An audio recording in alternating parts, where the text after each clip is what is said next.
एक पल के लिए सोचिए, सरकार आपके दरवाजे पर खड़ी है और आपसे आपकी पहचान नहीं बल्कि आपकी नागरिकता का सबूत मांग रही है। आप मुस्कुराते हैं और अपना आधार कार्ड दिखाते हैं, फिर पैन कार्ड, पासपोर्ट और वोटर आईडी जो भी आपके पास है, सब एक के बाद एक सामने रख देते हैं। लेकिन अधिकारी कहता है यह सब तो सिर्फ आपकी पहचान है, नागरिकता का ठोस सबूत कहाँ है? क्या आप जानते हैं कि कानून की नज़र में इन कार्ड्स की हैसियत क्या है? आज हम पहचान और नागरिकता के बीच के उस बारीक लकीर को समझेंगे जिसके बिना आप अपने ही देश में अजनबी हो सकते हैं। जय हिंद दोस्तों। सुनने में यह बात किसी सस्पेंस फिल्म के सीन जैसी लग सकती है, लेकिन यकीन मानिए कानून की पेचीदा गलियों में यह एक कड़वी हकीकत है। हम बचपन से यही मानकर चलते हैं कि भाई ये सरकारी कार्ड्स ही सब कुछ हैं, इनके बिना बैंक खाता नहीं खुलता, सिम नहीं मिलता, तो फिर नागरिकता जैसा इतना बड़ा मसला इन कार्ड से हल क्यों नहीं होगा? चलिए आज इस कानूनी गुत्थी को एक एक धागा करके सुलझाते हैं। तो दोस्तों, इस पूरी कहानी को समझने के लिए सबसे पहले हमें उस बुनियादी अंतर को समझना होगा जिसे अक्सर लोग एक ही समझ बैठते हैं। वो अंतर है पहचान यानी आइडेंटिटी और नागरिकता यानी सिटीजनशिप। यह दो बिल्कुल अलग अलग चीज़ें हैं। आपका आधार कार्ड हो, पैन कार्ड हो, राशन कार्ड हो या कोई भी आईडी, यह आपकी पहचान बताते हैं।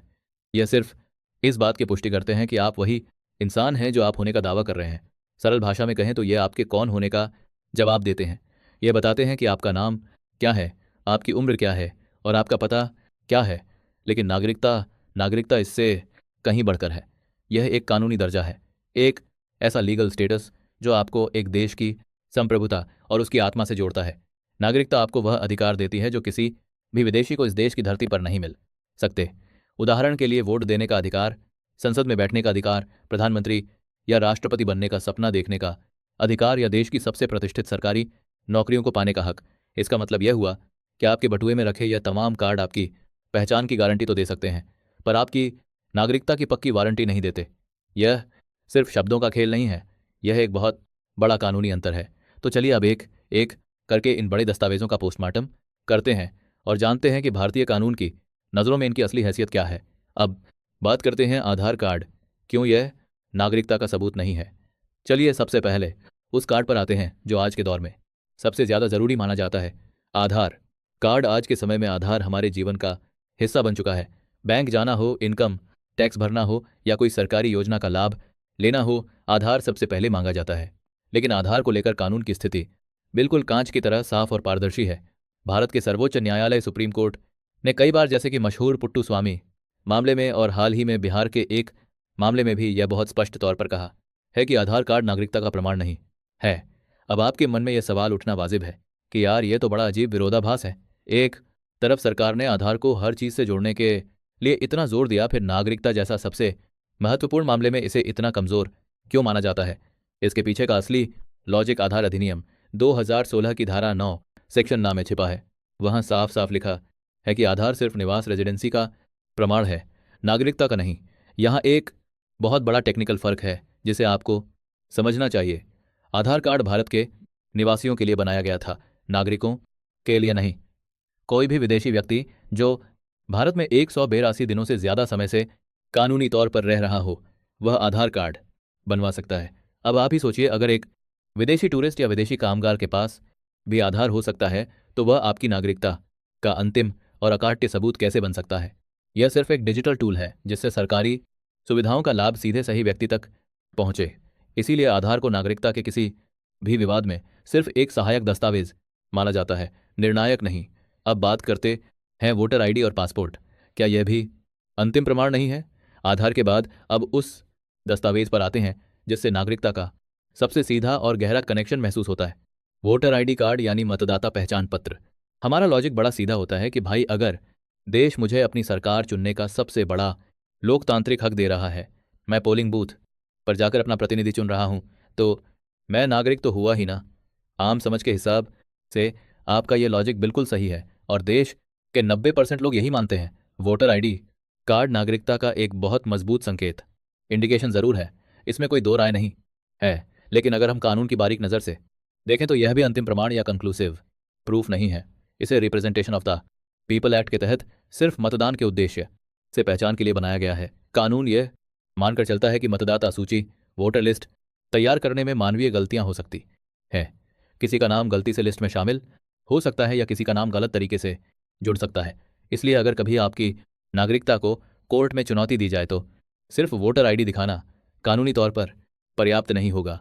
अब आते हैं उस डॉक्यूमेंट पर जो मुझे सबसे ज़्यादा हैरान करता है और शायद आपको भी करेगा। पासपोर्ट।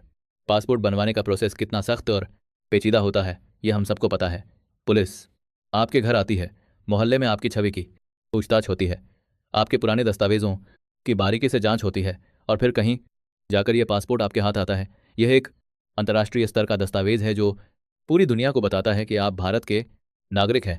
लेकिन यहाँ भी एक कानूनी पेंच है। कानून इसे अंतिम प्रमाण नहीं बल्कि प्रिस्टिव प्रूफ यानी प्रारंभिक साक्ष्य मानता है। बॉम्बे हाईकोर्ट और दिल्ली हाईकोर्ट ने अपने अलग अलग फैसलों में यह बात दोहराई है कि पासपोर्ट होने का मतलब यह नहीं है कि आपकी नागरिकता पर सवाल नहीं उठाया जा सकता। प्रिस्टिव प्रूफ का मतलब है कि अदालत पहली नज़र में प्रेमा फेसी से सच मान लेगी। लेकिन अगर कल को कोई ठोस सबूतों के साथ यह दावा कर दे कि आपने पासपोर्ट धोखाधड़ी से फर्जी कागज लगाकर या गलत जानकारी देकर बनवाया है तो पासपोर्ट की मान्यता उसी पल खत्म हो जाएगी। कानून हमेशा सबसे खराब स्थिति वर्स्ट केस सिनेरियो को ध्यान में रखकर चलता है। इसीलिए पासपोर्ट के लिए भी जांच का एक दरवाज़ा हमेशा खुला रखा गया है।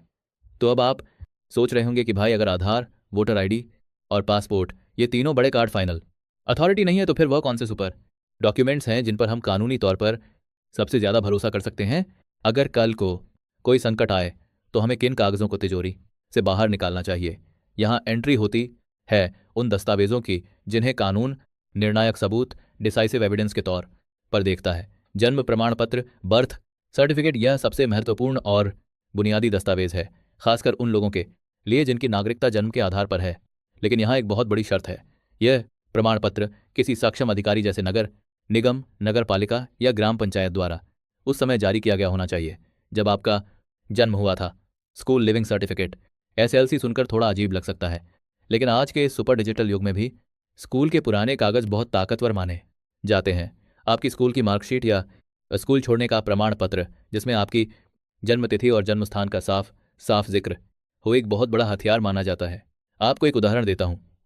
सुप्रीम कोर्ट ने 2024 के एक बहुत ही महत्वपूर्ण मामले में किसी व्यक्ति की असली उम्र और पहचान तय करने के लिए आधार कार्ड को रिजेक्ट कर दिया और उसके बजाय स्कूल लिविंग सर्टिफिकेट पर भरोसा जताया।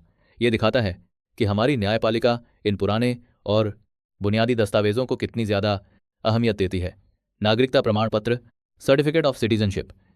अब बात करते हैं उन लोगों की जो जन्म से भारतीय नहीं है लेकिन बाद में रजिस्ट्रेशन या नेचुरलाइजेशन की प्रक्रिया के जरिए भारत के नागरिक बने हैं। इन लोगों को भारत के गृह मंत्रालय, मिनिस्ट्री ऑफ होम अफेयर्स द्वारा एक विशेष सर्टिफिकेट जारी किया जाता है। यह दस्तावेज नागरिकता का अंतिम और अकाट्य प्रमाण होता है।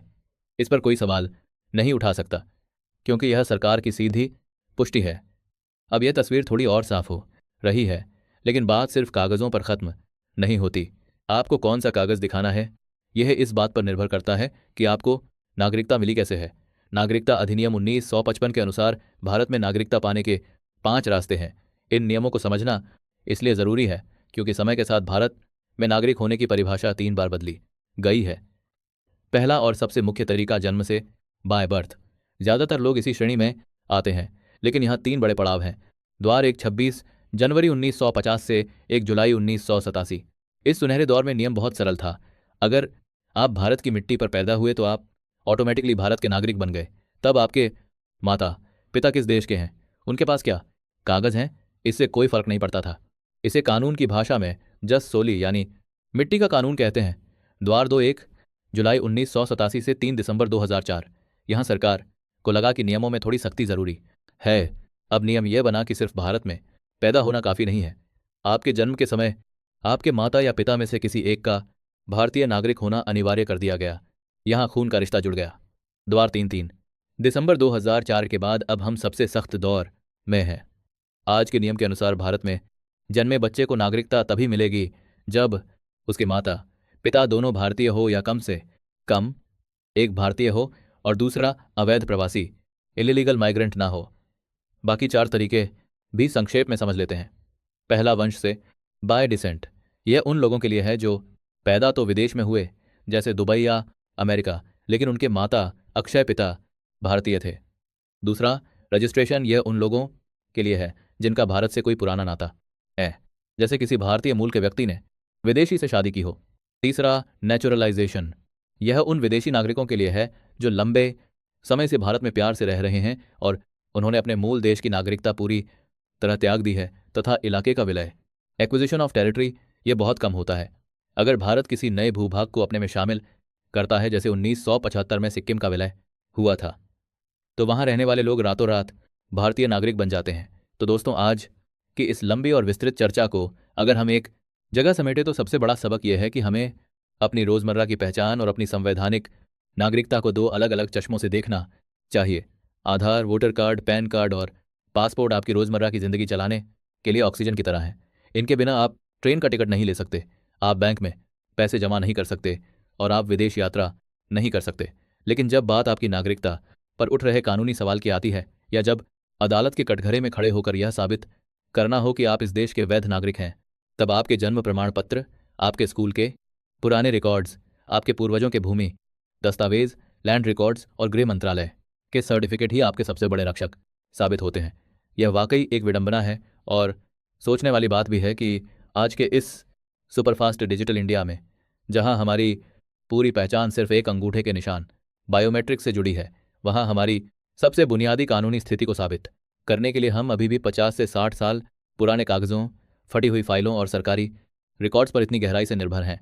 यह कानूनी सावधानी और आम जनता की धारणा के बीच की वो खाई है जिसे हर भारतीय को समझना बहुत ज़रूरी है।